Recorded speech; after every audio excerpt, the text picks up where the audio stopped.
চিল্লা মাল দে।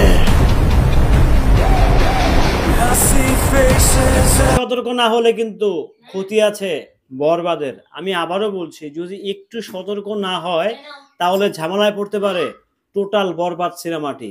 কেন কি কারণে এই বার্তাটি দিচ্ছি আজকে, পুরো ভিডিওটি দেখে আপনাদের ব্যক্তিগত মতামত কিংবা মন্তব্য কিংবা কমেন্টস করার অনুরোধ রইল। তার আগে কেউ বাপের আগে ভাড়ায় উল্টা পাল্টা কথা বলার চেষ্টা করবেন না। হ্যালো এভরিওয়ান, আসসালামু আলাইকুম। শিমুল আছি আপনাদের সঙ্গে। কেমন আছেন সবাই? শাকিব খানের আপকামিং সিনেমা বরবাদ আপনারা সকলেই জানেন বহির্বিশ্বে বাংলাদেশের সঙ্গে মুক্তির ডেট ঠিক রেখে বেশ কয়েকটা দেশে মুক্তি পেতে যাচ্ছে শাকিব খানের সিনেমা বরবাদ।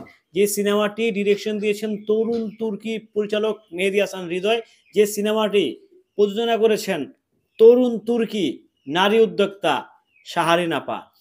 রীতিমতো বরবাদ সিনেমা নিয়ে দেশে যেরকম ক্রাউড চলতেছে, দেশের বাহিরেও কিন্তু সেম লেভেলের কাবজাব চলতেছে। কাবজাব মানে হচ্ছে আনন্দ উল্লাস চলতেছে। সো এত উল্লাসী একটা সিনেমা যদি একটু যদি সতর্ক হয় না হয় বরবাদ টিম, তাহলে ভাই সিনেমার কপালে দুঃখ থাকা ছাড়া আর কিছুই নাই। আমি কেন বলছি দুঃখ আছে, দেখেন, যদি শাকিব খানের বরবাদ যদি ইন্ডিয়াতে রিলিজ করা হয় অ্যাট এ টাইমে, তাহলে আমি বলবো বরবাদ সিনেমার ক্ষতি বরবাদ সিনেমার প্রডিউসার ডেকে নিয়ে আসবে।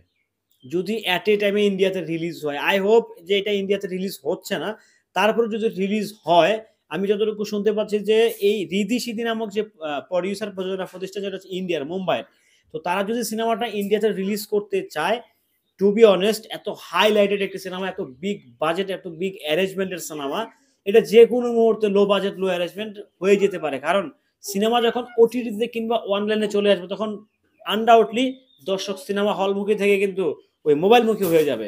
সো আমরা সাকিবিয়ানরা তো চাই না, বরঞ্চ কোনো কন্টেন্ট ক্রিয়েটাররাও চায় না যে বরবাদ সিনেমাটি যে কোনোভাবে কোনো কারণে হোক ইন্ডিয়াতে অ্যাট এ টাইমে রিলিজ হোক।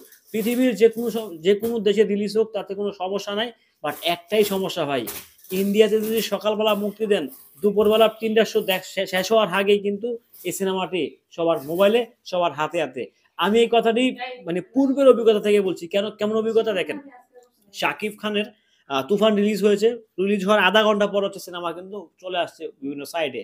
বরবাদ রিলিজ হয়েছিল, কি জানি সিনেমা প্রিয়তমা রিলিজ হয়েছিল, আধা ঘন্টা পর বিভিন্ন সাইডে। চালবাজ, নাকাব, শিকারি, ভাইজান, যতগুলো সিনেমাই বলেন না কেন, বিভিন্ন সাইডে আধা ঘন্টা পরে, মুক্তির আধা ঘন্টা পরে তারা ছেড়ে দিয়েছে।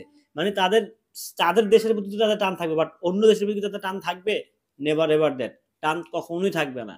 হ্যাঁ, আপনি আমার ভাই, আমি আপনার ভাই। আপনি আমাকে যতই গালি দেন, আপনার প্রতি একটা ভালোবাসা আছে। আপনি আমাকে গালি দেন বিধায় আমার প্রতি আপনার একটা ভালোবাসা আছে। সেই ভালোবাসার জায়গা থেকে গালিটা দিচ্ছেন। বাট অন্যরা যখন আপনাকে গালি দিবে, তখন ডেফিনেটলি কোনো ভালোবাসা থাকবে না, শত্রুতা ছাড়া অন্য কিছু এখানে থাকবে না। এখানে ইনক্লুডিং না, এখানে ইনভলভ না। এখন আমার মনে হচ্ছে, আই হোপ যে ইন্ডিয়াতে সিনেমাটা একসাথে রিলিজ হচ্ছে না, তারপরেও যদি কোনো কারণে সামহাউ সিনেমাটা ইন্ডিয়াতে রিলিজ হয়ে যায়, তাহলে বরবাদের ক্ষতি আসলে কেউ আটকাতে পারবো না কিংবা ঠেকাতে পারবো না। আমরা অনেক চিল্লাচিল্লি করতে পারবো, বাট এটা আটকাতে পারবো না। বাট প্রিয় সিনেমা ব্যক্তিবর্গ যারা আছেন, মেহেদী ভাই, শাহরিন আপা, আরো যারা আছেন, মেগাস্টার শাকিব খান, আরো যারা আছেন বরবাদের সঙ্গে, মানে এটা আমাদের ব্যক্তিগত দাবি যে আপনারা আজ যাই হোক ইন্ডিয়াতে আপাতত সিনেমাটা ঈদের সঙ্গে কিংবা মুক্তির ডেট ঠিক রেখে অ্যাট এ টাইমে রিলিজ করার কোনো দরকারই নাই। কোনো দরকার নাই। এটা মালয়েশিয়াতে রিলিজ করেন, দুবাইতে রিলিজ করেন, কাতারে রিলিজ করেন, বাইরে রিলিজ করেন, সৌদিতে রিলিজ করেন, আমেরিকাতে রিলিজ করেন, পৃথিবীর যে কোনো দেশে রিলিজ করেন, ডাজন্ট ম্যাটার, নো প্রবলেম।